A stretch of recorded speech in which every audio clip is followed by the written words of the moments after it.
down to the table like it was supposed to. I think you can see that it doesn't do a very good job of that. We needed to strengthen the airflow. The bubbles just go and kind of stick to the wall and make a mess. Now this is a balloon full of particles of food bars and things that mice or rats might have in their cage with them. It makes quite an explosion, but eventually all of those particles came down and were captured down at the bottom and taken out of the waste system. Now these are the animal cages over on the right. Every day we had to check each animal and make sure it was healthy, make sure it was getting plenty of water, and we had 48 rats on this flight. Now once we were sure that the rats were doing well and the workbench was doing well, we decided that we needed to take one of the cages out, take it over to the workbench, and make sure that we could get the animal out of the cage, and to see also how the animal would react to being in weightlessness. So what we're doing here is we're pulling one of the animal cages into this white sock, and we're going to carry it over to the workbench and see what the animal acts like. There were a lot of people that said you don't want to have to handle a rat in space. It'll get mean, it'll try and bite you, it'll try to get away from you. It will be very difficult to handle. And we weren't quite so sure of that, so we decided that we would put this cage in here, and in a minute you'll see. We'll open a little door and see what happens when you release this animal or when you try to handle this animal in weightlessness. There he is. Doesn't look too mean, does he? Looks kind of curious. And what we're doing here is pulling him out of the cage. See if he's going to try and get away. Well, he's not really trying to get away, he's trying to hold on to something. And that's what we found, that just like people, he didn't want to be floating loose in the cabin. He wanted something to hold on to, and he's holding on to our hands and our gloves and our sleeves. Whoa. And you can see he's doing acrobatics too, but he'd really rather have something to hold on to.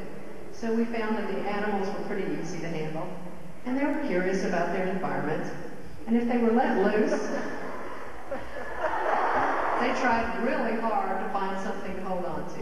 But they're very docile animals, and they were as well behaved in space as they were in a laboratory here on the ground. This little plastic sleeve over here is something that we put animals into on the ground. It has a hole down at the end that they poke their nose through and breathe, and it makes it easier to handle them. But you can see that he's not really sure about that. He doesn't really want to do this, so we had to go scratch our heads about a better holding device to put this little animal in. He didn't quite want to do that. But you can see that the animals were very well kept, very healthy, and quite comfortable as long as someone held on to them when they were in their cage. So they all came back quite successfully. In a later flight, we did some studies on the animals, the same way we did on the humans. This is another way that we've taken animals into space in the past. It's a drawer that's all sealed up, and what we're doing here is refilling the water bottle. And the animals in there are healthy, but you can't get to them. You can't take them out and work with them in space. Other friends that we took with us on this flight, these are little tiny jellyfish. They're just big enough for you to see. This is under a microscope. And jellyfish on Earth swim up to the top of the ocean and then float down. Well, in space, they couldn't find where up was, so they swam in circles. And it was very interesting to see the difference in their behavior and the difference in development of their gravity receptors. We took several pieces of medical equipment. Several of us on the flight were medical doctors. This is an IV pump. It would pump fluids into someone who was sick the way you do in a hospital, and we tested it out to see if there was anything different about it in weightlessness. We took an examining table like you might find in a doctor's office or a hospital. That Sid, our pilot, and our flight engineer, Tammy, is performing a physical exam. Now in this next scene, it's not Sid, our pilot, who's strapped to that table, but a mannequin. For those of you who have taken a CPR portion of what I'm talking about, when someone's heart stops, you have to pump on their heart for them, you have to breathe for them.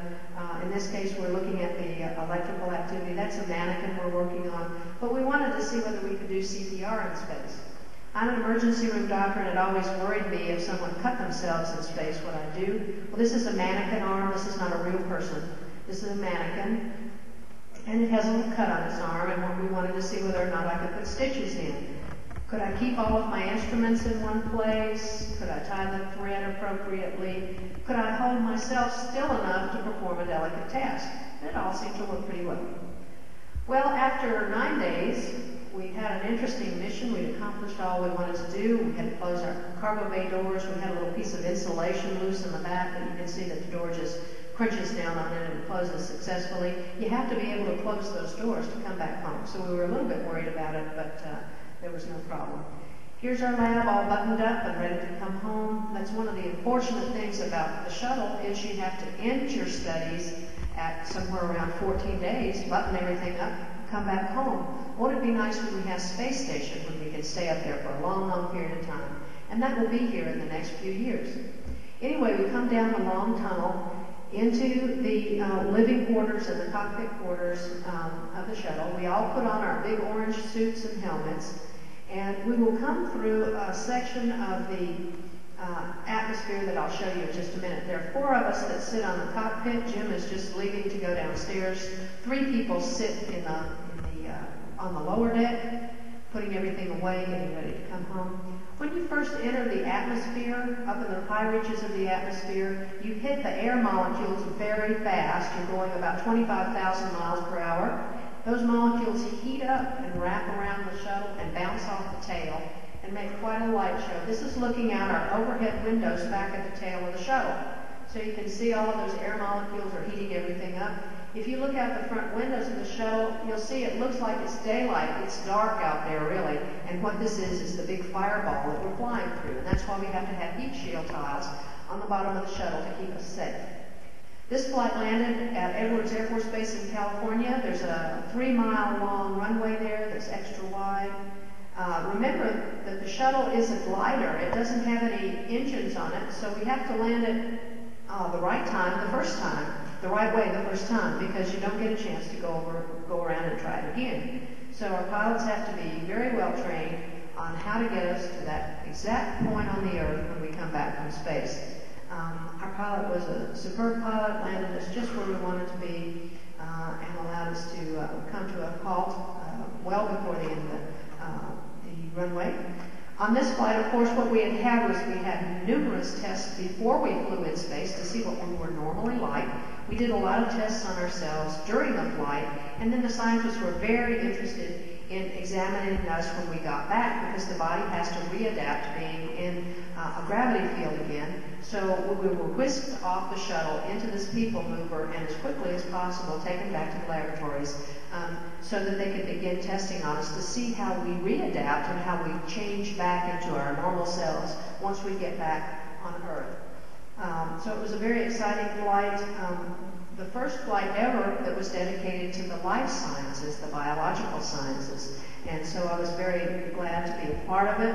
You'll see my Tennessee bumper sticker there in the back. We all get to take a few things like that, also my California flag.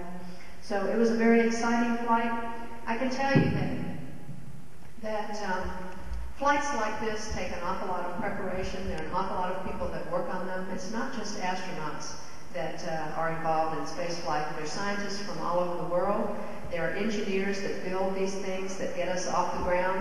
And so if you have a mind to be involved in a program like this, there are many different ways that you can do so. And I would encourage you perhaps to visit the Marshall Space Flight Center in Huntsville. They have a space camp there in the summer. It's a wonderful thing to participate in if you're interested in the space program.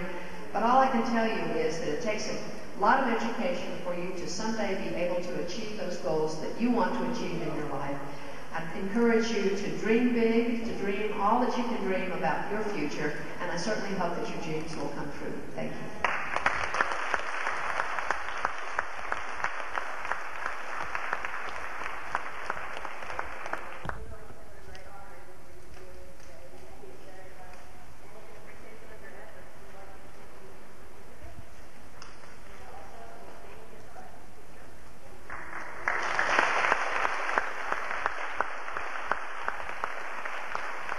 Dr. Seddon, and thank you everybody for joining us again.